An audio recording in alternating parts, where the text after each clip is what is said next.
Hello! And welcome to Larry's Library. Yes, my big brother is sitting on my lap. Yes, her big brother's sitting on her lap. Welcome to Larry's Library. I can hold him. We continue to read from Swiss Family Robinson. We're on chapter 32.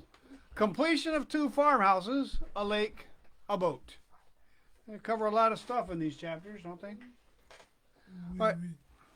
No, Mark is hiding, in case you're wondering. Chapter 32, a completion of 2 farmhouses, a lake, a boat. And now Paul's hiding.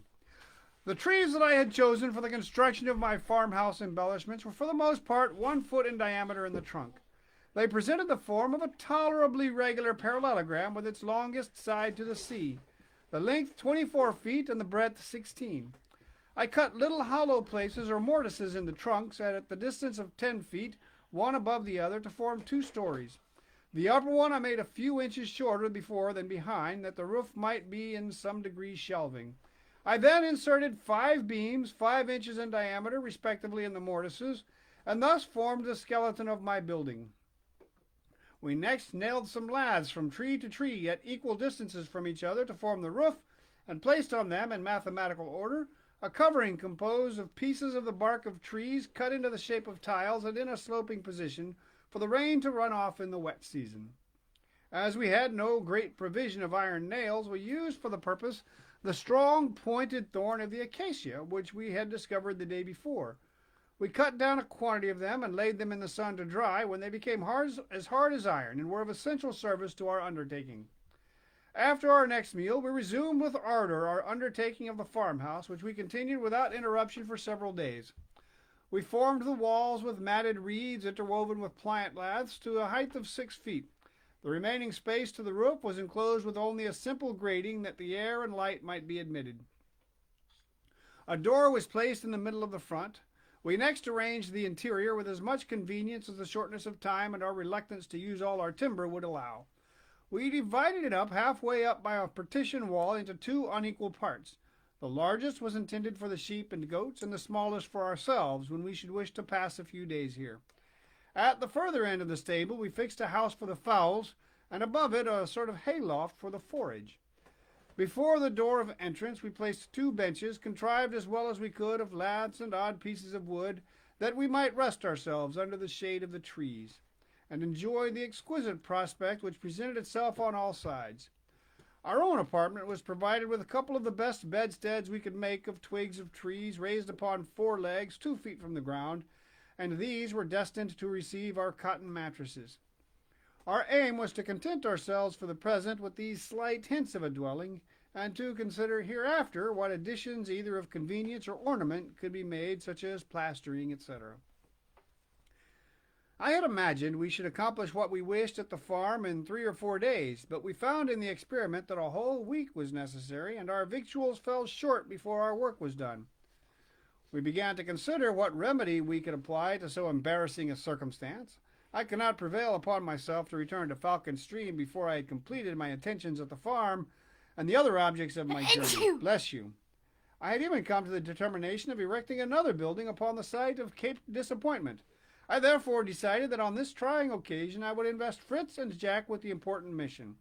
They were accordingly dispatched to Falcon Stream and to Tent House to fetch new supplies of cheese, ham, potatoes, dried fish, manioc bread for our subsistence, and also to distribute fresh food to the numerous animals we had left there.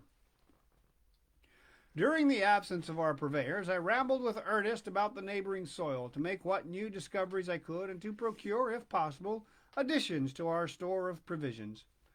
We followed the winding of a river towards the middle of the wall of rocks. Our course was interrupted by a marsh which bordered a small lake, the aspect of which was enchantingly picturesque.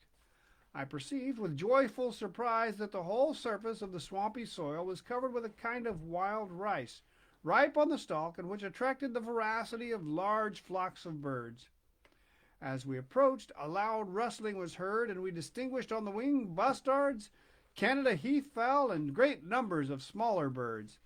We succeeded in bringing down 5 or 6 of them, and I was pleased to remark in Ernest a justness of aim that promised well for the future. He's a good shot. Presently we saw Master Nips jump from Flora's back and smell along the ground among some thick-growing plants then pluck off something with his 2 paws and eat of it voraciously. We ran to the spot to see what it could be, when, to the relief of our parched palates, we found he had discovered there the largest and finest kind of strawberry, which is called in Europe the chili or pine strawberry. Say hi, Uncle Kevin. Hi, Uncle Kevin. Pursuing our way a little further along the marsh, we reached the lake which we had described with so much pleasure from a distance, and whose banks, being overgrown with thick underwood, were necessarily concealed from the momentary view we had leisure to take of surrounding objects, particularly as the lake was situated in a deep and abrupt valley. No one who is not a native of Switzerland can conceive the emotion which trembled at my heart as I contemplated this limpid, azure, undulating body of water, the faithful miniature of so many grand originals which I had probably lost sight of forever. Undulating? Undulating, meaning going like this, like waves. My eyes swam with tears. Alas, a single glance upon the surrounding picture, the different characters of the trees, the vast ocean in the distance, destroyed the momentary illusion and brought back my ideas to the painful reality that I and mine were strangers in a desert island. Yes, Sarah? What do you mean by characters of the trees? The way they look. Another sort of object now presented itself to confirm the certainty that we were no longer inhabitants of Europe. It was the appearance of a quantity of swans gliding over the surface of the lake, but their color, instead of white like those of our country, was a jetty black, and their plumage had so high a gloss as to produce, reflected on the water, the most astonishing effect. The 6 large feathers of the wings of this bird are white, exhibiting a singular contrast to the rest of the body. In other respects, these birds were remarkable, like those of Europe, for the haughty gracefulness of their motions and the voluptuous ease of their nature.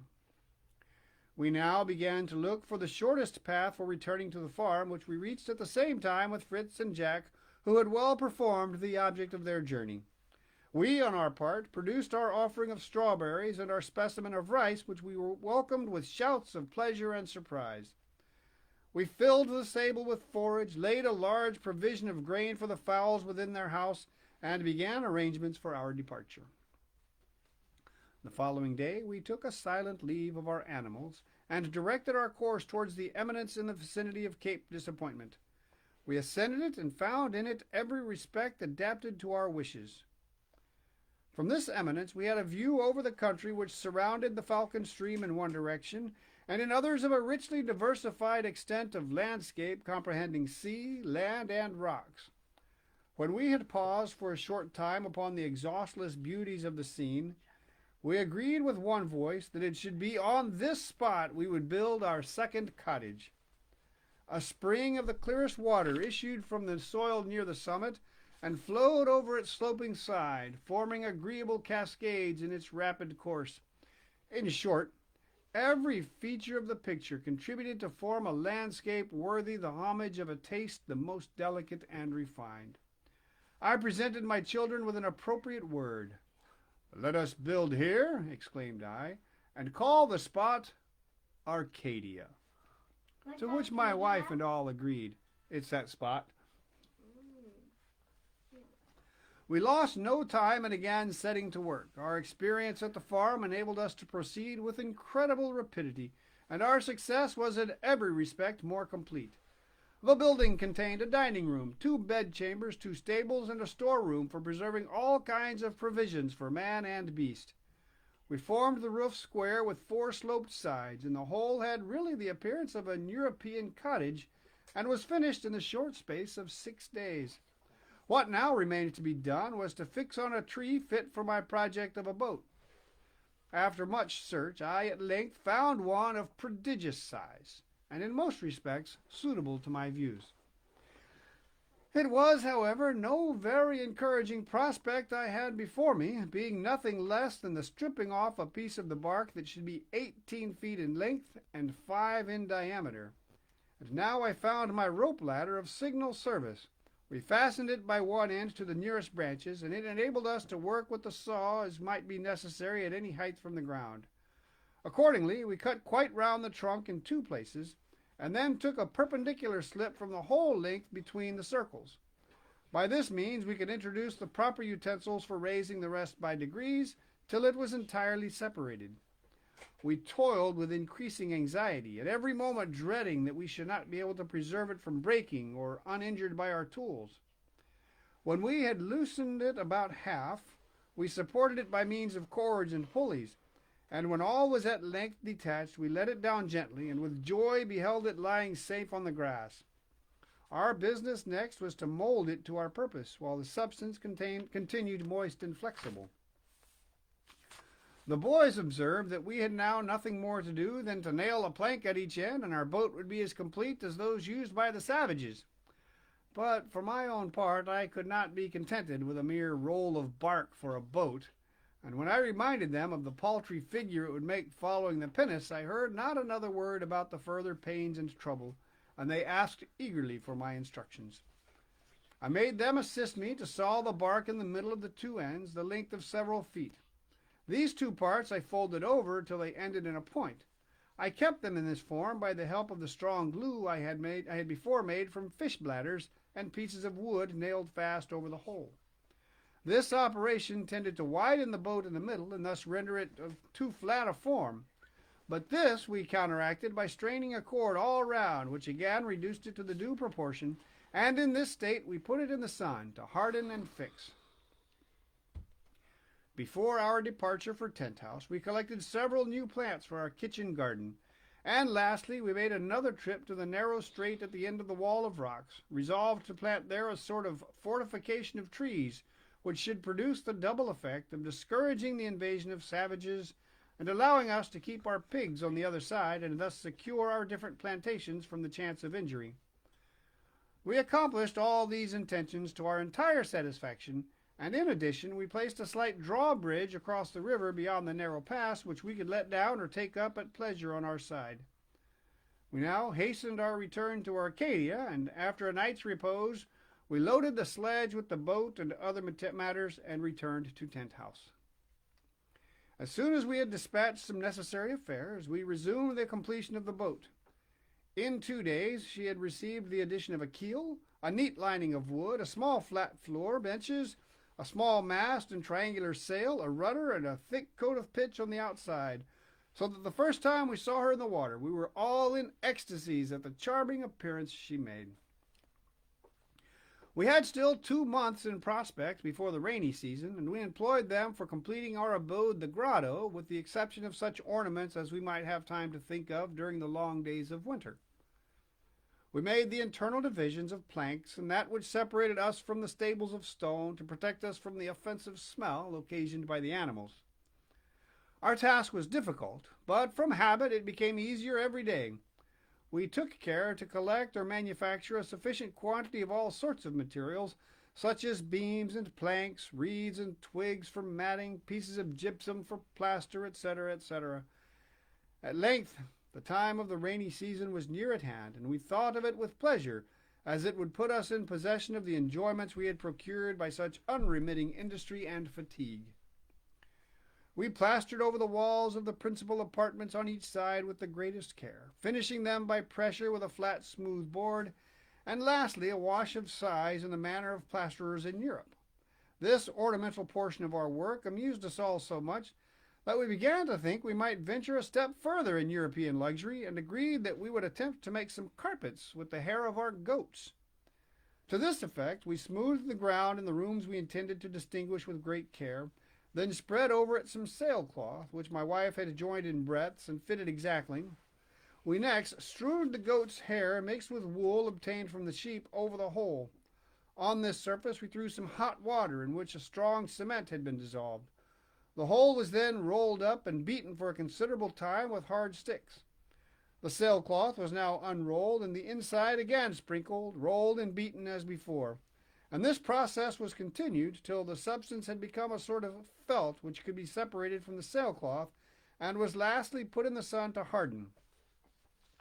We thus produced a very tolerable substitute for that enviable article of European comfort, a carpet. Of these we completed 2, one for our parlor and the other for our drawing room, as we jocosely named them, both of which were completely fit for our reception by the time the rains had set in. Thus, as will be perceived, we had made the first steps towards a condition of civilization, separated from society, condemned, perhaps, to pass the remainder of life in this desert island. We yet possessed the means of happiness. We had abundance of all the necessaries and many of the comforts desired by human beings. And that's the end of chapter 32. Chapter 33, anniversary of our deliverance, motives for thankfulness, will continue on Thursday. Larry's Library will not be reading tomorrow. Because we're going to... No, it's a secret. Oh. This has been Larry's Library. Bye. Bye.